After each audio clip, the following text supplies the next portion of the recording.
मध्य प्रदेश का chief minister महान वो मेरा साथ कनेक्शन था। वो लोग बोला जो पीएमओ का साथ बात हुआ, पीएमओ असम को जोड़ के रखा, लेकिन डायरेक्ट मोहन यादव जी को मेरा साथ करने के लिए, तो दोनों को ही मेरा कनेक्शन में है। शुभेंदु जी को बोला मेरा पास पैसा चाहिए, मैं मुसलमान को इकट्ठा करने के लिए, उनको चुनाव में मेरा पास वोट लेने के लिए होगा, 1000 मिलेगा तब बहुत। ये पश्चिम बंगाल के मुस्लिम नेता हुमायूं कबीर हैं। इनकी 19 मिनट की एक वीडियो वायरल हो रही है जिसमें वो दावा कर रहे हैं कि मुसलमानों के वोट ममता बनर्जी की तरफ न जा सके, उसके लिए उनकी बीजेपी नेता शुभेंदु अधिकारी, मध्य प्रदेश के मुख्यमंत्री मोहन यादव और खुद पीएमओ यानी प्रधानमंत्री कार्यालय से डीलिंग की बात हो रही है। मुसलमानों के वोट बांटना है तो उनको 1000 करोड़ रुपए की जरूरत है, हर विधानसभा में 3-4 करोड़ रुपए खर्च करने के लिए। शुभेंदु जी को बोला मेरा पास पैसा चाहिए, मैं मुसलमान को इकट्ठा करने के लिए, उनको चुनाव में मेरा पास वोट लेने के लिए, वो एक सीट में 3 करोड़ 4 करोड़ खर्चा होगा। चुनाव आयोग ने तय किया है कि पश्चिम बंगाल चुनाव में एक उम्मीदवार अधिकतम 40 लाख रुपए खर्च कर सकता है। अगर इससे ज्यादा खर्च करेगा तो उसकी सदस्यता जा सकती है और कार्रवाई भी हो सकती है। इस वीडियो की पुष्टि लोकमत नहीं करता, लेकिन अगर ऐसा है तो क्या चुनाव आयोग को हुमायूं कबीर के खिलाफ कार्रवाई नहीं करनी चाहिए? क्या मुख्य चुनाव आयुक्त ज्ञानेश कुमार को इस मामले का संज्ञान नहीं लेना चाहिए? क्या हुमायूं कबीर की पार्टी को चुनाव से बाहर नहीं किया जाना चाहिए? आखिर अभी तक चुनाव आयोग खामोश क्यों है? ये वीडियो जिंदा लोकतंत्र को मरा साबित कर रहा है। हुमायूं कबीर और बीजेपी भारत के लोकतंत्र को चैलेंज कर रहे हैं। पर्दे के पीछे लोकतंत्र का रेट तय हो रहा है और चुनाव आयोग सो रहा है। इन लोगों को पहले से ही पता था जो कहाँ से पैसा आ रहा था, कौन पैसा दे रहा था, उसका मकसद क्या है, हुमायूं कबीर का सबको पता था।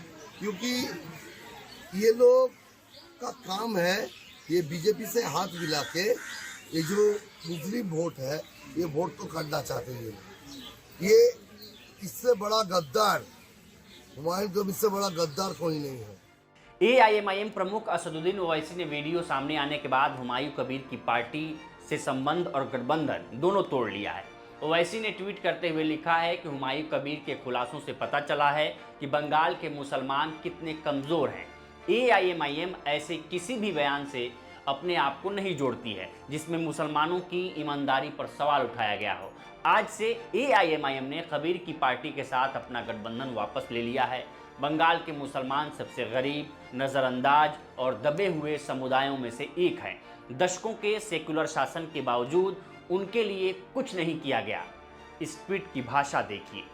ये अभी भी ना तो हुमायूं कबीर को दोषी ठहरा रहे हैं और ना ही बीजेपी, शुभेंदु अधिकारी, मोहन यादव और पीएमओ को। इन्हें दिक्कत है भारत का सेकुलर होना, धर्म निरपेक्ष होना। ओवैसी साहब, क्या आप भारत को हिंदू राष्ट्र बनाना चाहते हैं या मुस्लिम राष्ट्र? आप हुमायूं कबीर से गठबंधन तोड़कर बेदाग नहीं हो गए हैं। आपके नेता और राष्ट्रीय प्रवक्ता वसीम वकार टीवी चैनलों पर चिल्ला चिल्ला कर कहते रहे कि हुमायूं कबीर बीजेपी के प्रॉक्सी पार्टी हैं, शुभेंदु अधिकारी का आदमी है। बावजूद आपने हुमायूं कबीर के साथ गठबंधन किया और आपको जवाब देना होगा। जहां तक मेरी इंफॉर्मेशन है उसके हिसाब से हुमायूं कबीर नाम का व्यक्ति शुभेंदु अधिकारी, जो भारतीय जनता पार्टी के बंगाल के सबसे बड़े नेता हैं, उनकी टीम का कोर मेंबर है। और पूरा इंडिया जानता है, पूरा भारत जानता है कि शुभेंदु अधिकारी टीम अमित शाह के कोर मेंबर हैं।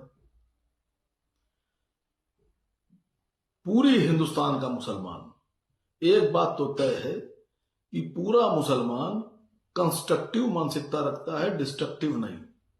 कांग्रेस नेता इमरान प्रतापगढ़ी ने बिना नाम लिए ओवैसी पर निशाना साधा और सवाल पूछा कि ये सिर्फ एक सूबे में चुनावी फायदा पहुंचाने की कीमत 1000 करोड़ रुपए है, जिनसे कई कई राज्यों में चुनावी फायदा लेना है, उनको क्या क्या सुविधाएं दी जाती होंगी। अब गठबंधन तोड़ लेने से दामन पर लगे दाग नहीं छूटेंगे। सब कुछ जानते हुए भी गठबंधन करने का जवाब भी कम्युनिटी यानी समाज यानी कौम को देना पड़ेगा। अपने शायराना अंदाज में प्रतापगढ़ी ने अपने कौम को संदेश भी दिया है कि न समझोगे तो मिट जाओगे, ए हिंदुस्तान वालों, तुम्हारी दास्तां तक भी न होगी दास्तानों में। अब थोड़ा क्रोनोलॉजी समझ लीजिए। हुमायूं कबीर टीएमसी के विधायक थे, मुस्लिम बड़े चेहरे थे, उनको टीएमसी से बाहर निकलवाया गया और एक स्वतंत्र पार्टी का गठन कराया गया। उसके बाद से उन्होंने बाबरी मस्जिद का मुद्दा उठाया, बाबरी मस्जिद की ईंट रखी और बहुत सारे मुसलमान उस जिस वक्त ईंट रखी जा रही थी, लाखों मुसलमान इकट्ठा थे। आप सोचिए कि किस तरीके से मुसलमानों का ध्रुवीकरण किया जा रहा था ताकि उनको टीएमसी से अलग किया जा सके। कांग्रेस ने इस पे सवाल भी उठाए हैं कि हुमायूं कबीर हेलीकॉप्टरों से रैलियां कर रहे हैं, इनके पैसे कहाँ से आ रहे हैं, कौन दे रहा है इनके पैसे। आम लोगों के सामने सवाल जरूर खड़ा होगी कि हुमायूं कबीर आदमी तो है लेकिन किसके लिए काम कर रहे हैं, ये सवाल जरूर पैदा होंगे। इतने पैसे उनके पास, इतने धन कैसे आए कि हेलीकॉप्टर की इस्तेमाल कर रही है, तो ये तो सवाल आ ही रही है बाजार में, लोगों के मन में। आप सोचिए कि एक विधायक हेलीकॉप्टरों से रैलियां कर रहा है, इतने विधानसभा सीटों में अपने उम्मीदवार उतारा है। आज के चुनाव में अगर आपको चुनाव लड़ना है, अगर कई कैंडिडेट उतारने हैं तो आपको पैसे की ज़रूरत होगी, और इतनी नई नई पार्टी कहाँ से पैसे ला रही है। ये एक क्रोनोलॉजी है, सीधी क्रोनोलॉजी, जो बताती है कि हुमायूं कबीर एक प्रॉक्सी पार्टी थे, किसी दूसरे के लिए काम कर रहे थे। अब वीडियो आने के बाद एक्सपोज हो गए हैं वो भी, और जिसके वो प्रॉक्सी हैं वो भी। इस पर आपकी क्या राय है, मैं कमेंट कर सेक्शन में जरूर बताएं। बाकी देश दुनिया की तमाम खबरों के लिए बने रहें लोकमत टीवी के साथ। नमस्कार।